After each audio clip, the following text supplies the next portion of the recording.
रात के 11 बज रहे थे। सड़कें सन्नाटे में डूबी थीं। हर तरफ खामोशी का आलम था। लेकिन शहर के एक पॉश इलाके में एक फ्लैट की बालकनी से एक अजीब सा मंजर देखा जा सकता था। एक नौजवान लड़की सिर पर दुपट्टा डाले कोई धार्मिक किताब पढ़ रही थी। उसके चेहरे पर रौनक थी, सुकून था, लेकिन आंखों में एक छुपी हुई उदासी थी। इस इमारत की दूसरी मंजिल से तेज आवाज में गाने बज रहे थे। एक औरत हंसते हंसते फोन पर बात कर रही थी, हाथ में कॉफी का मग और चेहरे पर फाउंडेशन की परतें जमी हुई थीं। ये उर्वशी थी, पायल की भाभी, जो अपनी खूबसूरती और पैसों पर बहुत घमंड करती थी और पूजा पाठ को सिर्फ बुद्धिहीन औरतों का काम समझती थी। पायल, जो तकरीबन 23 साल की थी, माँ बाप के देहांत के बाद अपने बड़े भाई के साथ रहने लगी थी। माँ बाप ने उसे अच्छी शिक्षा दी थी, छोटों बड़ों का आदर करना सिखाया था और सबसे बढ़कर भगवान से किस तरह खुद को जोड़कर रखना है ये भी सिखाया था। पायल अपने भगवान से बहुत प्रेम करती थी। ना उसे दुनिया के किसी फैशन में दिलचस्पी थी, ना किसी चीज की तारीफ की ख्वाहिश। उसकी दुनिया दो ही चीजों पर टिकी थी, भगवान की पूजा पाठ और गीता, रामायण व वेदों का अध्ययन। लेकिन घर में उसकी दुनिया को समझने वाला कोई नहीं था। यार, कब तक ये इस तरह आंटी बनकर चुपचाप बैठी रहेगी? ना किसी से बात करती है, ना किसी प्रोग्राम में चलती है। उर्वशी ने फोन पर अपनी सहेली से शिकायत की। यही तो मुसीबत है। आदित्य रोज उसकी तारीफ करता है, कहता है मेरी बहन कितनी अच्छी है, सारी धार्मिक किताबें पढ़ती है और तुम सिर्फ गाने सुनती हो, छोटे छोटे कपड़े पहनती हो। उर्वशी की आवाज में जलन थी, जो जहर बनकर उसके लहजे से टपक रही थी। दूसरी तरफ आदित्य, पायल का भाई, दिन भर के काम से वापस घर आकर सुकून तलाश करता था, लेकिन जब भी घर आता अपनी पत्नी से पायल की तारीफ किए बिना नहीं रह पाता। उर्वशी, कभी पायल से कुछ सीखो, देखो उसके चेहरे पर कितनी रौनक है, नियम से पूजा पाठ करती है और कभी कभी अपनी जुबान से कोई भी खराब शब्द भी नहीं निकालती। ये शब्द उर्वशी के दिल में तीर बनकर लगते। एक दिन पायल रसोई में अपने व्रत के लिए खाना तैयार कर रही थी। नौ दुर्गा का समय चल रहा था। तभी उर्वशी रसोई में आई, हाथ में मोबाइल और चेहरे पर गुस्सा। तुमसे किसने कहा कि नौ दुर्गा के समय सब कुछ तुम ही तैयार करो? तुम कोई नौकरानी हो क्या? पायल ने नरमी से कहा, भाभी, मुझे ये सब करना अच्छा लगता है। अच्छा लगता है या फिर दिखावा करती हो ताकि मेरे पति को ये लगे कि तुम मुझसे बेहतर हो? पायल ने कभी नहीं सोचा था कि उसकी अच्छाई को इस तरह भी देखा जा सकता है। शाम की पूजा के बाद आदित्य खाने की मेज पर पायल की तारीफ करने लगा। वाह पायल, बहुत अच्छा खाना बनाया है, तुम्हारे हाथों में जादू है। उर्वशी ने मुस्कुराकर देखा, लेकिन उसके दिल में आग भड़क उठी थी। अंदर ही अंदर वो सोचने लगी, अगर मैंने कुछ नहीं किया तो ये लड़की मेरी जिंदगी तबाह कर देगी, मेरे पति का सारा ध्यान छीन लेगी, मेरी कोई अहमियत नहीं रह जाएगी।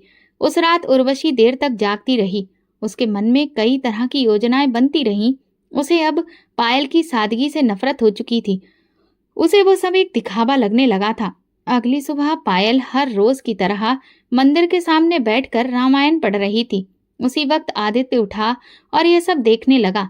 कुछ पल वो दरवाजे पर खड़ा रहा, फिर धीरे से मुस्कुराया और मन ही मन कहा, भगवान तुम्हारा शुक्र है कि तुमने मुझे ऐसी बहन दी है। लेकिन वो नहीं जानता था कि उसी पल उसकी पत्नी दरवाजे के पीछे छिपी हुई ये सब देख रही थी और उसकी नजर में पायल का पूजा पाठ करना सिर्फ एक धोखा था। उसी दिन शाम को उर्वशी ने पहली बार अपने दिल की बात अपनी माँ को फोन पर बताई।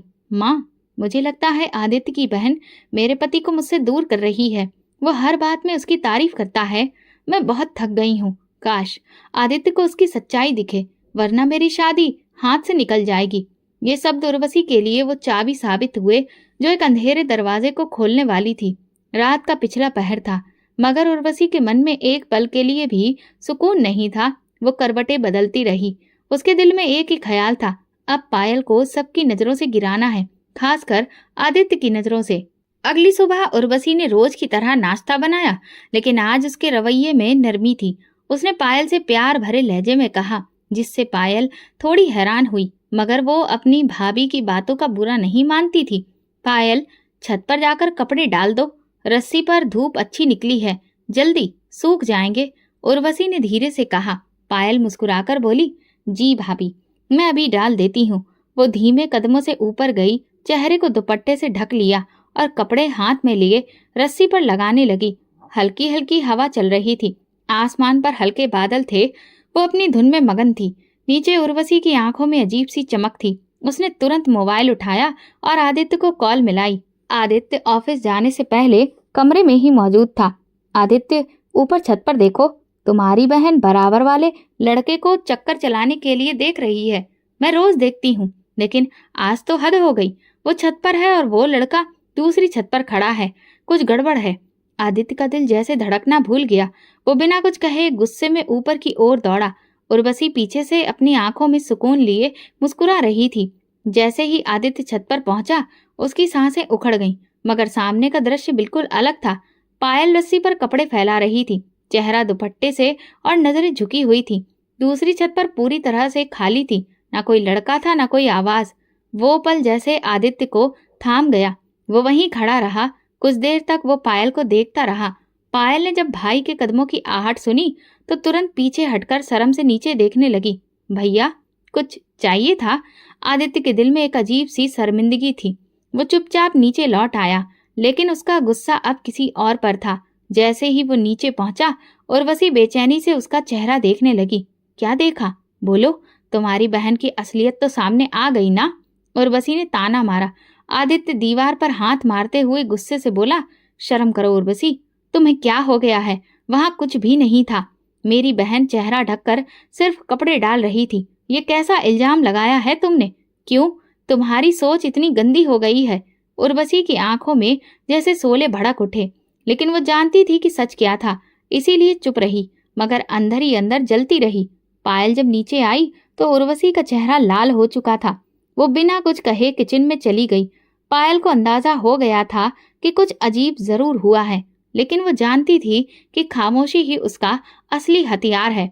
शाम को आदित्य ने जब तन्हाई में पायल से पूछा, पायल बेटा, तुम कुछ छुपा तो नहीं रही? अगर कोई बात है तो मुझे बताओ, मैं तुम्हारा भाई हूँ। पायल की आंखों में नमी आ गई, मगर आवाज में मजबूती थी। भैया, मुझे भगवान के बाद आप पर ही तो भरोसा है।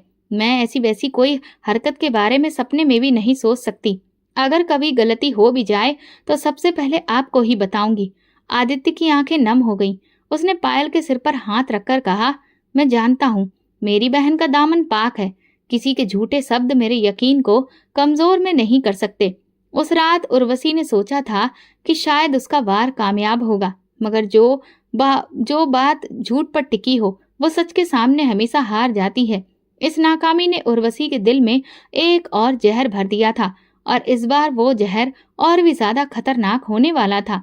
किचन में आज पहले से ज्यादा खामोशी थी। दोपहर का वक्त था। धूप खिड़की के पर्दों से छनकर चूल्हे पर पड़ रही थी।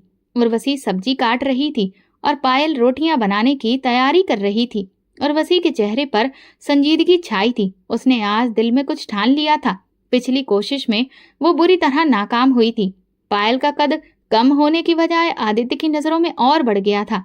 उर्वशी ने चूल्हे पर कढ़ाई रखी, नमक का डिब्बा खोला और 2 चम्मच भरकर कढ़ाई में डाल दिया।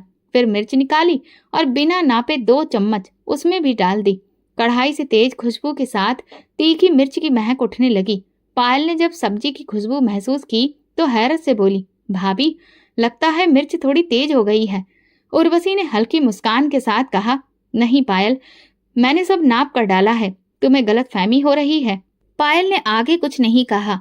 शाम को जब आदित्य लौट कर आया तो उसने पहला निवाला खाया और फिर पायल की तरफ देखते हुए कहा, इसमें तो आज मिर्च बहुत ज्यादा है, इतनी तेज कि खाया ही नहीं जा रहा।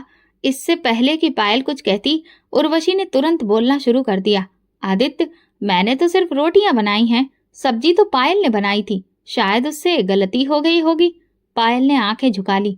वो समझ गई थी कि भाभी का इरादा क्या था, मगर उसने पलटकर कुछ भी कहने के बजाय शांत स्वर में भाई से कहा, मुझसे गलती हो गई, मैं आगे से ध्यान रखूंगी।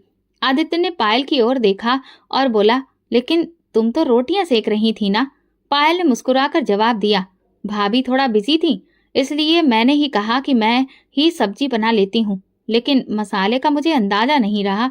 आदित्य ने कुछ नहीं कहा, लेकिन उसके दिल में एक अजीब सी बेचैनी थी। उसे अच्छे से याद आया कि जब वो शाम को लौटा था तब उसने खुद पायल को रोटियां बनाते देखा था और कढ़ाई के पास तो उर्वशी खड़ी थी। कुछ तो गड़बड़ थी। अगले दिन आदित्य की तबीयत खराब होने की वजह से वो ऑफिस नहीं जा सका। दोपहर को अपने कमरे में आराम कर रहा था जब उसे किचन से कुछ बर्तनों की आवाज सुनाई दी। वो बिना आवाज किए उठा और किचन के दरवाजे के पास जाकर चुपचाप झांकने लगा। उर्वशी सामने चूल्हे पर खड़ी कढ़ाई में मसाले डाल रही थी और उसके हाथ में नमक का डिब्बा था और वो बार बार चम्मच से डालते हुए कह रही थी, थोड़ा सा नहीं, अब तो इसे और तेज होना चाहिए। आदित्य को आज मजा आना चाहिए। आदित्य के दिल में जैसे किसी ने कील ठोक दी हो। वो खामोशी से वापस पलटा, दिल में एक दर्द लिए। अब उसे पूरी तरह समझ आ गया था कि पिछली रात क्या हुआ था। रात के खाने में आदित्य ने सब्जी खाई, मगर इस बार वो जानबूझकर कुछ भी नहीं बोला, सिर्फ ध्यान से अपनी पत्नी को देखता रहा। उर्वशी ने महसूस किया कि आदित्य कुछ बदला बदला है, मगर वो समझी कि शायद तेज मसाले की वजह से वो चुप है। रात को आदित्य ने पायल को आवाज दी, यहाँ आओ बेटा, मुझे तुमसे बात करनी है। पायल कमरे में आई। आदित्य ने कहा, कल के खाने की बात सच बताओ, क्या तुमने सब्जी बनाई थी? पायल ने चुप्पी ओढ़ ली, फिर सर झुकाकर कहा, भैया, अगर मैं सच बताऊंगी तो घर का सुकून बर्बाद हो जाएगा और मैं नहीं चाहती कि आपका घर मेरी वजह से। आदित्य की आंखों में नमी थी। उसने कहा, तुम मेरे लिए चिंता मत करो पायल, जो लोग इल्जाम लगाकर दूसरों को गिराना चाहते हैं वो खुद गिर जाते हैं। मैं तुम्हारी खामोशी को समझता हूँ, तुम मुझ पर भरोसा रखो। पायल के चेहरे पर सुकून आया। वो खामोशी से पलटी और कमरे से निकल गई, लेकिन उसके दिल में एक छोटा सा गर्व अभी भी बाकी था कि कब तक वो सच को छुपाती रहेगी, कब तक अपने सब्र को ढाल बनाकर सारे इल्जामों का सामना करेगी। आदित्य ने अपने दिल में तय कर लिया था कि अब अगर कुछ हुआ तो अपनी बहन के अधिकार के लिए चुप नहीं रहेगा। रात के 10 बजे पूरे घर में सन्नाटा छाया था। आदित्य अपने कमरे में बैठा कुछ गाने सुन रहा था, जबकि पायल किचन में अगले दिन के लिए सब्जी काट रही थी। चूल्हा बंद हो चुका था, लेकिन किचन की रोशनी अभी भी जल रही थी। हर चीज खामोश थी। इसी वक्त उर्वशी ने अपनी माँ को कॉल मिलाई। मैंने फोन उठाया तो उर्वशी ने बिना हाल चाल लिए जलती आवाज में कहा, माँ, मैं थक गई हूँ। वो लड़की मेरे पति के दिल पर कब्जा कर चुकी है। मैं जो भी करती हूँ कुछ फर्क ही नहीं पड़ता। हर बार मेरा वार उल्टा ही मेरे खिलाफ चला जाता है। आदित्य अब हर बात पर मुझे टोकता है और पायल की तारीफ करता है। माँ की आवाज ठंडी और गुस्से से भरी थी, जैसे बरसों की नफरत का तजुर्बा उनके लहजे में उतर आया हो। तुम बहुत भोली हो और बहुत ही ज्यादा सीधी भी हो, इसीलिए तुम्हारे वार कामयाब नहीं हो रहे। अगर दुश्मन चालाक हो तो वार भी ऐसा होना चाहिए जिसे समझना भी मुश्किल हो। तुम ऐसा कदम उठाओ कि पायल के चरित्र पर ऐसा दाग लगे जो कभी धुल न सके। लेकिन माँ, कैसे? उर्वशी की आवाज में जलन छुपी ना रह सकी। ऐसा मौका बनाओ कि वो किसी लड़के के साथ अकेले कमरे में बंद हो, फिर आदित्य को आवाज देकर कहो, देखो तुम्हारी बहन क्या कर रही है। अगर एक बार तुम्हारा पति अपनी बहन को ऐसी हालत में देख ले तो वो कभी उस पर यकीन नहीं करेगा, चाहे वो कितनी ही अच्छी क्यों ना हो। ये बात सुनते ही उर्वशी के होठों पर एक खामोश मुस्कुराहट आ गई। वो एक लम्हे में समझ गई कि ये वही तीर है जो निशाने पर लगेगा। अगली सुबह घर में सब कुछ अपने रोजमर्रा के हिसाब से चल रहा था। पहले नाश्ता तैयार किया गया। आदित्य ऑफिस के लिए निकल गया। उर्वशी ने आज खास तौर पर अपने कजिन रोहित को फोन किया। वो लंबे कद का खुशमिजाज नौजवान था, जिसे उर्वशी की फैमिली में सब जानते थे। रोहित, आज दोपहर को घर आ जाना, एक छोटा सा काम है। पायल भी घर पर ही होगी। तुम बस इतना करना कि मेरे कहने पर कुछ देर मेरे कमरे में रुकना, बाकी सब मैं संभाल लूंगी। रोहित को किसी बात की परवाह नहीं थी। वो उर्वशी की बात पर तैयार हो गया। दोपहर का वक्त, सूरज सिर पर था। आदित्य ऑफिस में बिजी था, पायल किचन में। दरवाजे पर रोहित ने दस्तक दी। उर्वशी ने दरवाजा खोला, खामोशी से अंदर आने को कहा, फिर उसे अपने कमरे में ले गई। फिर वो पायल के पास आई और बड़ी ही नरमी से बोली, पायल, जरा मेरे कमरे में चाय ले आना। रोहित आया है, मैं जरा कपड़े तय कर लूं, तुम चाय लेकर आ जाना। पायल ने सिर हिलाया और किचन में चाय बनाने लगी। उसे अंदाजा नहीं था कि आज उसकी जिंदगी का एक नया अध्याय शुरू होने वाला है। चाय तैयार हुई। पायल ने ट्रे में कप रखे और बिस्किट रखे। दुपट्टा अच्छी तरह से ओढ़ा। फिर वो उर्वशी के कमरे की तरफ बढ़ी। जैसे ही दरवाजा खोला वो हैरान रह गई। कमरे में उर्वशी मौजूद नहीं थी, सिर्फ रोहित बैठा था, जैसे किसी बात का इंतजार कर रहा हो। पायल ने नजरें झुकाई और बस इतना कहा, चाय रख दी है। भाभी कहाँ है? अभी वो ट्रे रखी रही थी कि अचानक दरवाजा बाहर से बंद हो गया।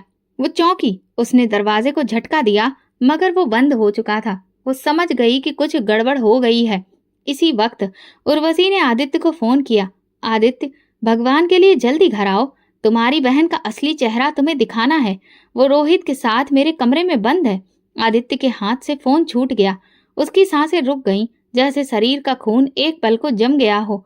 वो दौड़ता हुआ ऑफिस से निकला। घर पहुंचते ही सीधा उर्वशी के कमरे की तरफ गया। दरवाजा खोला तो सामने का मंजर दिल दहला देने वाला था। पायल दुपट्टे में लिपटी रोती हुई एक कोने में बैठी थी और रोहित हैरान डरा हुआ खड़ा था। पायल ने आदित्य को देखते ही उसके कदमों में गिरकर रोते हुए कहा, भैया मेरी बात तो सुनो, ये सब झूठ है। मैं तो सिर्फ चाय रखने आई थी, दरवाजा बाहर से बंद कर दिया गया। आदित्य की आंखों में गुस्से के साथ साथ बेयकीनी भी थी। उसकी नजर रोहित पर पड़ी, जो बौखलाहट में सिर्फ इतना बोला, मैं तो इसके ही बुलाने पर आया था। आदित्य ने एक पल के लिए पायल को देखा, फिर अपनी पत्नी की तरफ पलटा। उर्वशी दरवाजे के पीछे खड़ी तमाशा देख रही थी, मगर उसकी आंखों में वो यकीन नहीं था जिसकी वो चाहत रखती थी। पायल की हालत, उसकी आंखों के आंसू, उसकी कांपती आवाज, सब कुछ सच बयां कर रहे थे। मगर आदित्य का दिल टूट चुका था। वो खामोशी से पलटा, कमरे से निकल गया। पायल जमीन पर बैठी अपनी बेगुनाही के आंसू बहाती रही और उर्वशी सुकून में हो गई, मगर अंदर से खाली। अब वो किसी और तैयारी में व्यस्त हो गई। पायल के दिल में पहली बार ये एहसास हुआ कि शायद अब इस घर में रहना उसके लिए मुमकिन नहीं रहा। उसकी नम्रता, उसकी सच्चाई, उसका पर्दा, सब कुछ उसे मुश्किल में डाल चुका था, सिर्फ किसी की जलन की आग में। आदित्य के दिलो दिमाग में जंग छिड़ चुकी थी। एक तरफ पायल की मासूम आंखें थीं, जिनमें बहते आंसू उसकी बेगुनाही की गवाही दे रहे थे, और दूसरी तरफ उर्वशी की चालाकी, जिसमें गुस्से और यकीन का अजीब सा मेल था। सच और झूठ में फर्क करना मुश्किल हो रहा था। आंगन में खामोशी छा चुकी थी। पायल जमीन पर बैठी रो रही थी। आदित्य खड़ा उसे देख रहा था, जैसे किसी फैसले के दौराहे पर हो। उर्वशी दीवार के साथ टेक लगाए खड़ी थी, चेहरे पर तकलीफ का नाटक था। अचानक उर्वशी ने भारी आवाज में कहा, आदित्य, मैंने कभी पायल के खिलाफ कुछ नहीं कहा, हमेशा उसे बहन समझा, लेकिन आज जो हुआ वो मेरे लिए बर्दाश्त करना मुश्किल है। अगर अब भी चुप रही तो कल को तुम मुझ पर भी शक करोगे। आदित्य ने नजरें चुराकर पायल की तरफ देखा। क्या तुम वाकई इतनी गिर सकती हो पायल? क्या ये सब तुम्हारे वजूद का हिस्सा है? पायल की आंखों से आंसू का एक और कतरा निकला। भैया, भगवान के लिए मैंने कुछ नहीं किया, आपने खुद देखा था। मैं सिर्फ चाय लेकर गई थी, दरवाजा बाहर से बंद था। उसी वक्त उर्वशी का कजिन रोहित भी मैदान में कूद पड़ा। आदित्य भाई, मैं झूठ क्यों बोलूं? मुझे खुद पायल ने बुलाया था। उसने कहा था कि उर्वशी घर पर नहीं है, आकर मिल लो। मैं हैरान था, लेकिन सोचा शायद कोई जरूरी बात होगी, तो मुझे क्या पता था कि यहाँ पर ये सब तमाशा हो जाएगा। जिस जमीन पर उसके कदमों से निकल गई हो। तुम झूठ बोल रहे हो रोहित, तुम्हें तो भाभी ने बुलाया था, मैंने तो कभी तुमसे बात तक नहीं की। लेकिन आदित्य के चेहरे पर उलझन, गुस्सा, शर्मिंदगी की मिलीजुली रेखाएं दिख रही थी। बस, पायल ने जोर से कहा, मेरा सब कुछ खत्म हो चुका है। अगर तुम सच में सच्ची हो तो फिर तुम्हें किसी सफाई की जरूरत नहीं होनी चाहिए थी। मुझे तुम्हारी खामोशी पर हमेशा यकीन रहा, लेकिन अब हर चीज धुंधली हो गई है। पायल उठ खड़ी हुई, हाथ जोड़कर प्रार्थना की, भाई आप मुझ पर हाथ उठा लीजिए, मुझे कुछ भी कह लीजिए, लेकिन भगवान के लिए मुझे अपनी नजरों से ना गिराइए। मैं आपकी बहन हूँ, आपका खून हूँ, मैं आपके बारे में ये सब नहीं सोच सकती। आदित्य ने एक सर्द सांस ली और फिर दिल पर पत्थर रखकर वो बात कही जो पायल के दिल में खंजर बनकर घुस गई। इस घर से चली जाओ पायल, अभी इसी वक्त। उसकी सांसें जैसे रुक गईं। वो सुन नहीं पा रही थी, यकीन नहीं कर पा रही थी। भैया, बस इतना कह सकी, हाँ चली जाओ। अगर तुम सच्ची हो, भगवान तुम्हारे साथ होगा, लेकिन मैं अब और ज्यादा मुश्किलें बर्दाश्त नहीं कर सकता। उर्वशी ने जैसे दिल ही दिल में अपनी जीत का जश्न मनाया। उसकी आंखों में चमकते हुए और चेहरे पर सब्र दिख रहा था। पायल धीरे धीरे आंगन की तरफ बढ़ी। कदम जैसे जमीन से जुड़े थे। वो हर कोने को देख रही थी। वो दीवारें जिनके पास उसने माँ बाप के बाद अपने भाई को सर्वोच्च दर्जा दिया था। वो कमरा जहाँ उसने गीता, रामायण, न जाने कितनी धार्मिक किताबें पढ़ी थी, जो अभी तय करके कोने में रखी थी।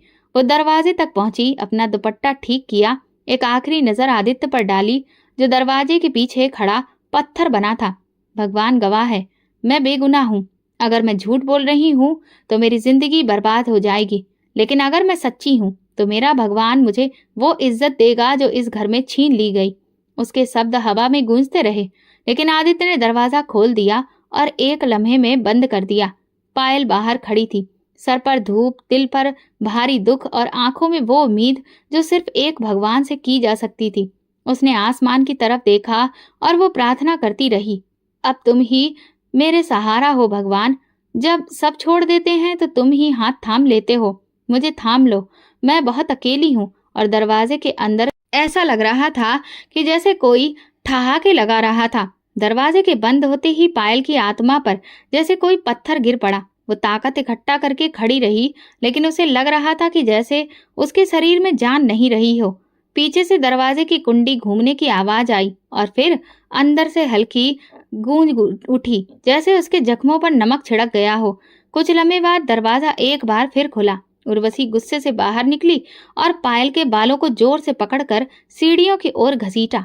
अभी तक दरवाजे पर कड़ी है, कहा ना कि निकल जा।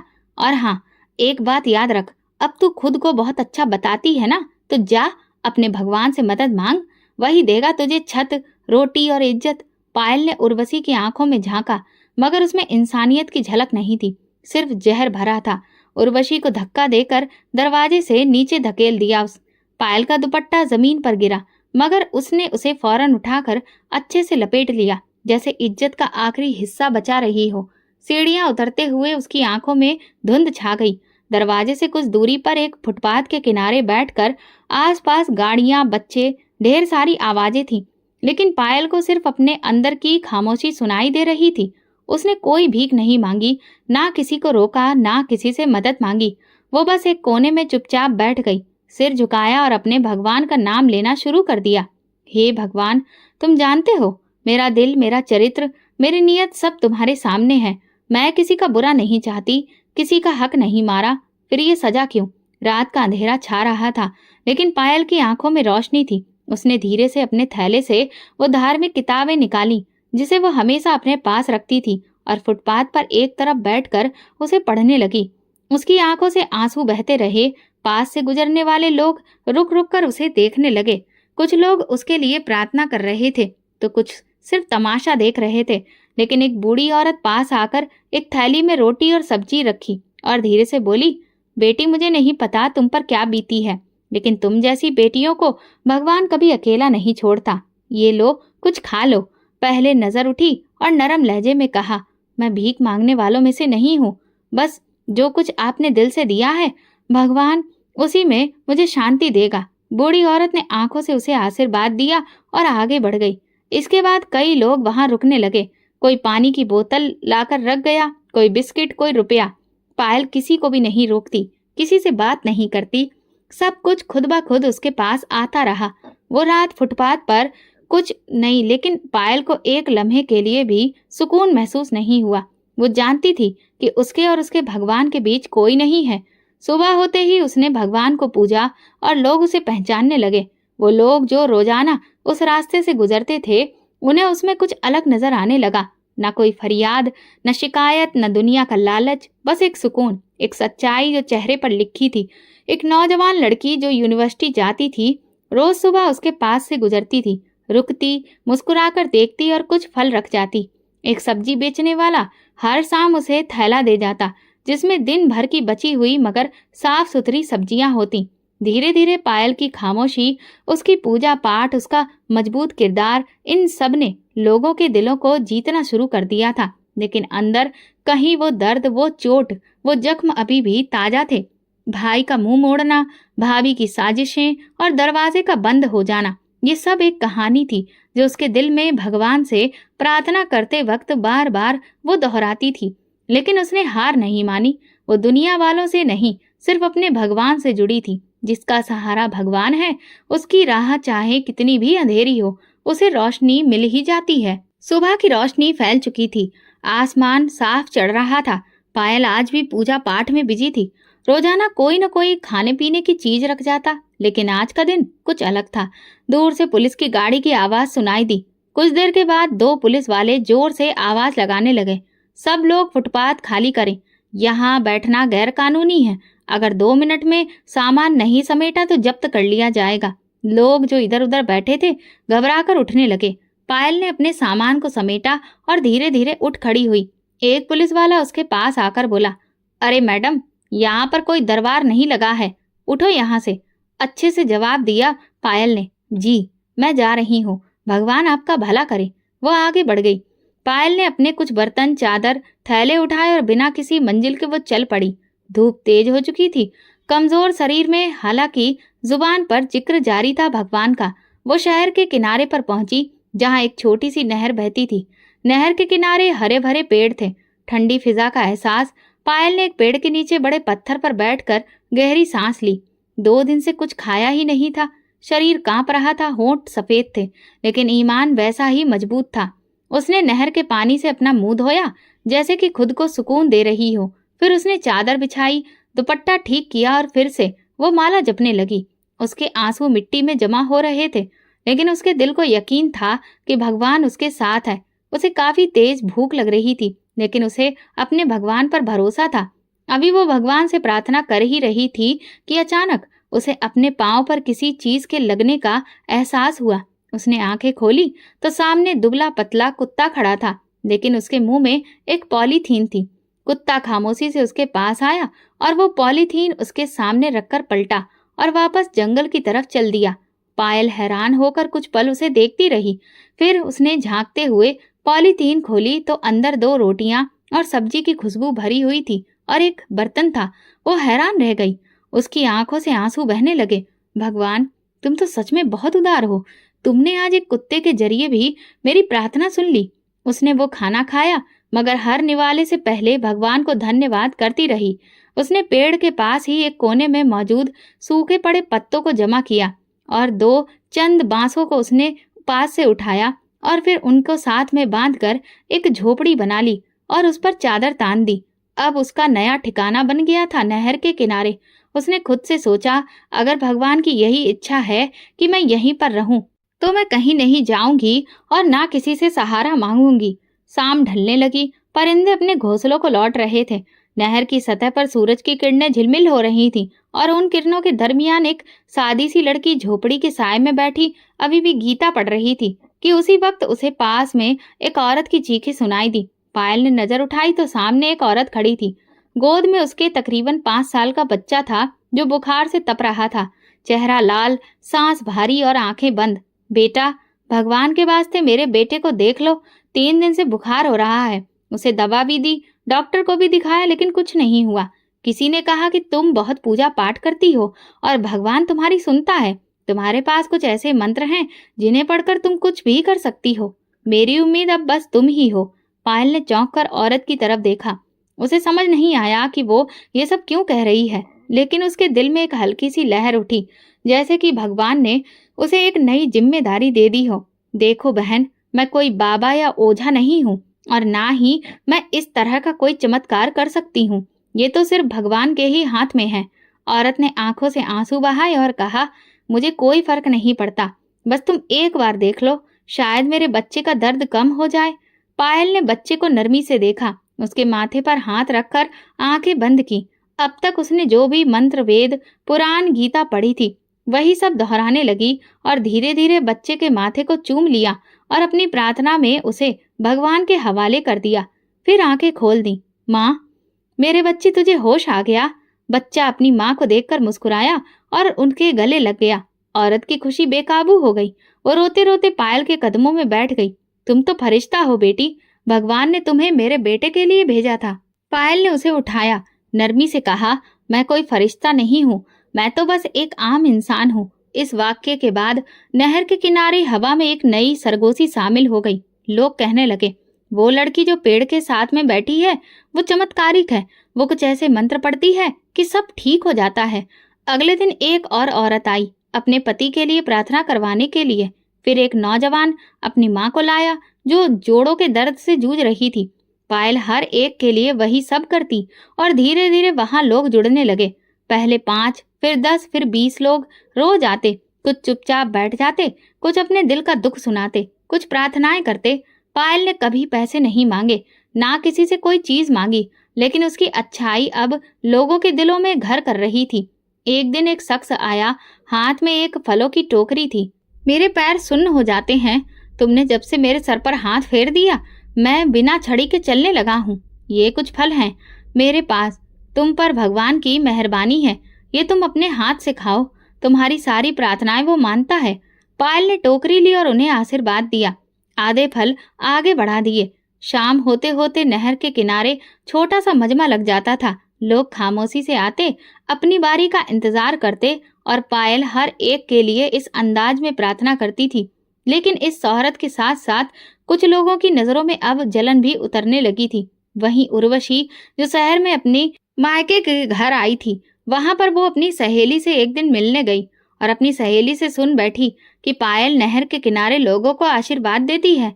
लोग उसके कदमों में गिर जाते हैं, उससे भीख मांगते हैं। उर्वशी के दिल में वही पुराना जहर उमड़ा। ये तो बर्बाद होने वाली थी, लेकिन ये तो अब किसी राजकुमारी की जैसी बन गई है। ये खत्म नहीं हुई, अब भी वक्त है। लेकिन पायल को उन बातों की परवाह ही नहीं थी। उसका भरोसा उसके भगवान पर था। उसका शहर में जिक्र जोर शोर से होने लगा था। लेकिन आज कुछ अजीब था। जब वो आखिरी मरीज को देख रही थी तो एक दुबली पतली औरत सर से पैर तक चादर में लिपटी हुई कुछ फासले पर खड़ी थी। चेहरा पूरी तरह से चादर में छुपा था, हाथों पर दस्ताने थे। क्या आप पायल हैं? उसकी आवाज धीमी, कांपती हुई और किसी गहरे दुख से भरी हुई थी। पायल ने सिर हिलाया। जी, बैठिए, क्या तकलीफ है? औरत कुछ देर चुप रही, फिर धीरे से बोली, मेरे चेहरे और जिस्म पर एक अजीब सी बीमारी है। शरीर गलने लगा है। डॉक्टर कहते हैं कि ये कोढ़ है। मैं हर जगह गई लेकिन कुछ फायदा नहीं हुआ। सुना है कि आप कुछ मंत्र पढ़कर सर पर हाथ फेरती हैं और भगवान का नाम लेती हैं तो चमत्कार हो जाता है। पायल ने सिर झुकाया। हाँ, ये सब भगवान की वजह से ही है। फिर उसने कुछ मंत्र पढ़े और अपना हाथ आगे बढ़ाया। चेहरा दिखाइए। लेकिन औरत ने झिझकते हुए अपनी चादर हटाई। पायल ने जैसे ही चेहरा देखा तो वो पल थमसा गया। आंखें फैल गईं, गला रुंध गया, हाथ कांपने लगे। वो चेहरा वही था जो कभी घमंड से चूर होकर बोलता था, जो नफरत से जहर उगलता था, जो उसकी भाभी का मान सम्मान कहलाता था। वो उर्वशी ही थी, लेकिन अब उसके चेहरे पर घमंड नहीं था, सिर्फ जख्म थे और खाल जगह जगह से गली थी। चेहरा पहचानना मुश्किल हो चुका था। आंखों में तकलीफ और शर्मिंदगी नजर आ रही थी। पायल की आंखों से अचानक आंसू बहने लगे। आवाज हलक में ही अटक गई। उर्वशी ने हाथ जोड़ लिए। आवाज में शर्मिंदगी थी। हाँ पायल, मैं हूँ तुम्हारी जालिम भाभी, जिसने तुम्हें घर से निकाला, तुम पर झूठे इल्जाम लगाए, तुम्हें दर बदर भटकने के लिए फेंक दिया। भगवान ने मेरी हर चाल का जवाब दिया। मैं कोड़ी हो गई हूँ। मेरा चेहरा सब गल गया, शरीर में गला लग गया और मेरे अपने मुझे छोड़ चुके हैं। पायल की आंखों में हैरत और दुख था। वो सोच भी नहीं सकती थी कि जो औरत कल उसे गालियां देकर घर से निकाल रही थी, आज उसी के कदमों में बैठी है। उर्वशी रोने लगी। पायल, भगवान के वास्ते मुझे माफ कर दो। मैंने तुम पर बहुत जुल्म किया, तुम्हें तुम्हारे भाई से दूर किया, तुम्हारे चरित्र पर उंगली उठाई। तुम चुप रही, सब्र करती रही और मैं समझती रही कि मैं जीत रही हूँ। लेकिन आज मेरा शरीर बोल रहा है। भगवान ने मुझे मेरे जुल्म की सजा दे दी। पायल ने आंखें बंद कर ली। दिल जैसे किसी कर्ज में डूबा हुआ था। फिर उसने धीरे से कहा, मैंने आपको कभी अपना दुश्मन नहीं समझा भाभी। आपके हर इल्जाम के बाद मैंने भगवान से प्रार्थना की कि वो आपको बुद्धि और सब्र दे। वो आगे बढ़ी। उसने उर्वशी के चेहरे पर हाथ रखा और फिर से कुछ मंत्र पढ़े। हे भगवान, अगर तुमने कभी भी मुझे सच्चा जाना हो तो तुम इस औरत को माफ कर दो। वो गुनाह कर चुकी है, मगर तुम बहुत दिलदार हो। उर्वशी रोते हुए उसके कदमों में गिर गई। मुझे अब घर की नहीं, तुम्हारे दिल की इजाजत चाहिए। मुझे माफ कर दो पायल। पायल ने उसे उठाया, सीने से लगाया। माफी मेरे बस में नहीं, वो तो भगवान के हाथ में है। मगर मैं दिल से तुम्हारे लिए प्रार्थना करती हूँ कि तुम्हें सुकून मिले। वो दिन सबके लिए सबक बन गया। वहां मौजूद हर शख्स की आंखें नम थीं। कोड़े की मार खाई हुई एक औरत जो कभी गुरूर में आसमान छूने वाली थी, आज जमीन पर सर झुकाकर पड़ी थी, भगवान से माफी मांग रही थी। पायल जो कि बेसहारा थी, आज उसका दामन इतना भरा था कि वो लोगों को माँ की दुआएं न जाने क्या क्या बांट रही थी। ऐसी मूरत बन चुकी थी जो सिर्फ उसे दिल से निकलती थी, जो सब्र की भट्टी में जलकर कुंदन बन गई हो। सूरत अपनी रोशनी बिखेर रही थी। पायल रोजाना के मुताबिक अपनी पूजा पाठ में लगी थी। झोपड़ी के पास में कुछ लोग खामोशी से बैठे थे और अपने इंतजार में थे। उर्वशी अभी तक वहीं बैठी थी, सर झुकाकर नम आंखों से पायल को देख रही थी। उसके दिल में पछतावे की आग बुझने का नाम नहीं ले रही थी। जिसे उसने बेकार समझा, आज वही उसके लिए मुक्ति का रास्ता बन चुकी थी। उर्वशी ने फिर से कहा, मैं तुम्हें बेइज्जत कर चुकी थी, लेकिन देखो आज मेरा क्या हाल हुआ। पायल ने कहा, इज्जत और बेइज्जती ये तो सिर्फ भगवान के हाथ में है। ये सुनते ही उर्वशी फूट फूट कर रोने लगी। उर्वशी बोली, पायल मैं तुमसे एक प्रार्थना करना चाहती हूँ। वापस चलो हमारे घर, वही घर जो तुम्हारा था, जिसे तुमने छोड़ा नहीं बल्कि तुमसे छीन लिया गया था। तुम्हारा भाई तुम्हें ढूंढता रहा, अब तुम्हारे बिना उसकी जिंदगी बेरंग हो चुकी है। मेरी माँ भी पछतावे में है और मैं तुम्हारे बिना एक पल भी जी नहीं पाती। पायल की आंखों में नमी उभरी, मगर उसने सिर हिलाकर नरमी से इनकार किया। भाभी, घर की दीवारें तो वापस जोड़ी जा सकती हैं, मगर जो भरोसा टूटा है, जो रिश्ता टूटा है, वो दिल में चुभता रहेगा। मेरे लिए वही जगह घर है जहाँ मेरा भगवान और मेरा सुकून है। मैंने वो मुकाम पा लिया है जहाँ दिल और जमीर दोनों निश्चिंत हैं। अब मैं उस घर की तरफ नहीं जा सकती जहाँ कभी मेरा भरोसा बिखेर दिया गया था। उर्वशी ने फिर से रिक्वेस्ट की, तो क्या तुम हमेशा यहीं रहोगी, ऐसी झोपड़ी में? पायल ने मुस्कुराकर कहा, अगर भगवान की मर्जी इसी में है तो हाँ, लेकिन मेरा भगवान जानता है कि वो कब और कहाँ मेरी तकदीर लिख चुका है। मुझे उस पर यकीन है, उसके फैसलों पर मैं तैयार हूँ। उसी वक्त एक बहुत बड़े मंदिर के पुरोहित इस सब के गवाह बन चुके थे। वो पास आए और उन्होंने उर्वशी से नरमी से कहा, बेटा, कभी कभी भगवान का फैसला इंसानों के फैसलों से बहुत बेहतर होता है। पायल अब सिर्फ तुम्हारी नंद नहीं, वो भगवान का एक करिश्मा बन चुकी है, उनकी इच्छा का एक जरिया बन चुकी है। हम सब इसकी प्रार्थनाओं के मोहताज हो चुके हैं और उसके लिए एक ऐसा रिश्ता आया है जो उसकी इज्जत को और बढ़ा देगा। उर्वशी हैरान होकर बोली, रिश्ता? पुरोहित जी ने कहा, हाँ, एक बहुत ही अच्छे और ऊंचे धार्मिक परिवार ने हमसे संपर्क किया। वो पायल की शख्सियत से बहुत प्रभावित हैं। उन्होंने कहा, अगर पायल राजी हो तो वो पूरी इज्जत के साथ उसे अपनाना चाहते हैं, न सिर्फ पत्नी के तौर पर बल्कि एक अच्छी हमसफर के तौर पर भी। पायल ने कुछ लम्हे खामोशी से सुने, फिर धीरे से कहा, अगर मेरे भगवान मुझे ये मुकाम दे रहे हैं तो मैं उनके इस फैसले पर भी राजी हूँ।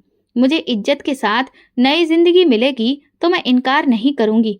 और फिर इसके बाद उसकी शादी बहुत ही सादगी भरे तरीके से हो गई। शादी के बाद उसने सुकून से भगवान से प्रार्थना की, जिसने मुझे गुमनामी में भी इज्जत दी, बेघर होने पर भी सहारा दिया, मुझे बेइज्जत करने वालों के सामने भी ऊंचे कद का बनाकर रखा है। भगवान, मैं तुम्हारा जितना शुक्रिया अदा करूं वो सब कम है। तुमने ये साबित कर दिया है कि तुम्हारे भक्तों के लिए तुम्हारा दरवाजा हमेशा खुला है। उस वक्त लोगों की आंखों में आंसू थे और एक ही बात थी, ये वही पायल है जिसे लोगों ने दुत्कार दिया था, लेकिन भगवान ने उसका हाथ थामा। जिस परिवार ने उसका रिश्ता जोड़ लिया था, वो परिवार बहुत धार्मिक था, पूजा पाठ में सबसे आगे, और उन्हें पायल के लोगों के भलाई करने से भी कोई भी परेशानी नहीं थी। अब वो हजारों दिलों की उम्मीद और प्रार्थना बन चुकी थी। फिर एक दिन एक नौजवान लड़के ने उससे पूछा, पायल दीदी, आप इतने सब्र से कैसे जी पाई? लोगों ने तो आपको अकेला कर दिया था। पायल ने मुस्कुराकर कहा, तुम बस भगवान पर भरोसा रखो, वो तुम्हें कभी भी जमीन में गिरने नहीं देगा। जहाँ तुम्हारा सब साथ छोड़ देंगे, बस वहीं पर उसका भरोसा ही तुम्हारी असली ताकत बनेगा। और यही भगवान की इच्छा है और इसी में तुम्हारी असली कामयाबी है। तो दोस्तों, अगर आपको हमारी कहानी पसंद आई हो तो कमेंट करके ज़रूर बताएं। वीडियो को लाइक करें और ज़्यादा से ज़्यादा शेयर करें। अगर आप चैनल पर नए हैं तो सब्सक्राइब जरूर करें और हाँ, नोटिफिकेशन बेल जरूर दबाएं ताकि अगली अपडेट सबसे पहले आपको मिले। धन्यवाद।